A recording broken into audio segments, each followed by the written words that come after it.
and welcome back to my channel if you are new. So I have something very useful for you which will help you to get the hygiene passport, which is important in many of the Finland countries and specifically in Finland. So the first lesson is on the basis of basic food hygiene vocabulary in plain English. So first of all, there are some terminologies like hygiene.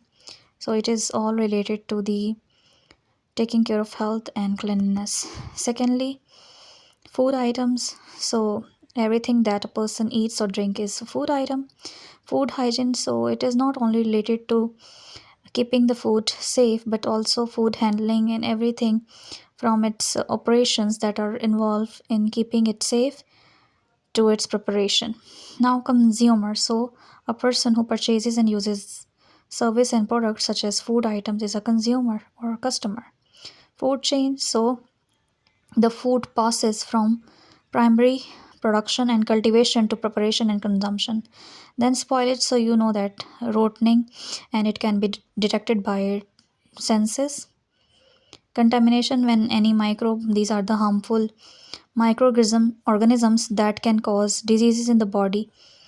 So when they enter into the food, they can pose risk to the health, just like diarrhea and similarly food poisoning, etc. Then cross contamination, so as the name indicates, if anything that is already rotten or contaminated it gets into contact with the food that is fine, it can also cause contamination into the fine food, so that is cross contamination. And it can also be used caused by the hands, or you can say other utensils, etc. Then cold chain, so that ensures that the food item remains at the correct temperature throughout the transportation process and the storage process. Food waste, so when you throw the food which is edible, it can cause economic loss as it could be used by the person who is not having the opportunity to eat the food. And secondly, environmental pollution. Then on check plan, so on check plan is actually the document that the food business operators use to ensure the food safety. It means that it is used by the people who are involved in the business of the food. And food act, so food act regulates the safety and quality of food in Finland. And what is its aim? Its aim is to ensure the food offered to the consumer is safe and of good quality to prevent diseases through the food. Then food poisoning, so as it is one of the impact of the contaminated food.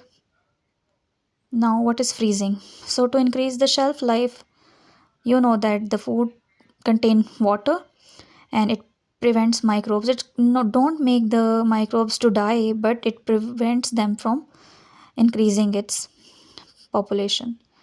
So the storage temperature is -24, and for meat it is -18, and during the transfer or transport it is -15 degrees centigrade.